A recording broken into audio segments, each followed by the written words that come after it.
धृतराष्ट्रोवाच धर्मक्षेत्रे कुरुक्षेत्रे संवेता युयुत्स्व माम का पांडवाश्चैव किम कुर्वत संजय। 1। धृतराष्ट्र ने कहा, हे संजय, कुरुक्षेत्र की पवित्र भूमि पर युद्ध करने की इच्छा से एकत्रित होने के पश्चात मेरे और पांडुपुत्रों ने क्या किया। राजा धृतराष्ट्र जन्म से नेत्रहीन होने के अतिरिक्त आध्यात्मिक ज्ञान से भी वंचित था।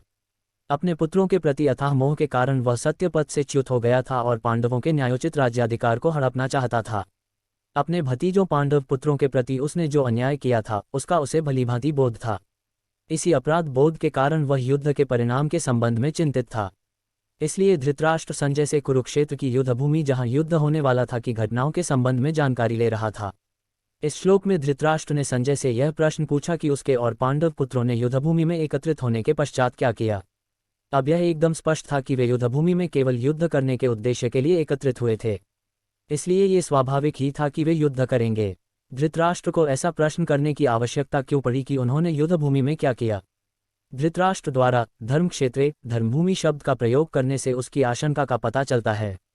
कुरुक्षेत्र पवित्र भूमि थी। शतपथ ब्राह्मण में इसका वर्णन कुरुक्षेत्र देव यज्ञम के रूप में किया गया है, अर्थात कुरुक्षेत्र स्वर्ग की देवताओं की तपोभूमि है, इसलिए इस भूमि पर धर्म फलीभूत होता है।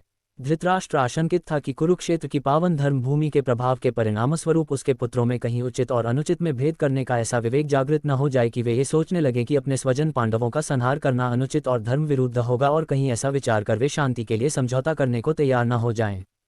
इस प्रकार की संभावित आशंकाओं के कारण धृतराष्ट्र के मन में अत्यंत निराशा उत्पन्न हुई। वह सोचने लगा कि यदि उसके पुत्रों ने युद्ध विराम या संधि का प्रस्ताव स्वीकार किया तो पांडव निरंतर उनकी उन्नति के मार्ग में बाधा उत्पन्न करेंगे।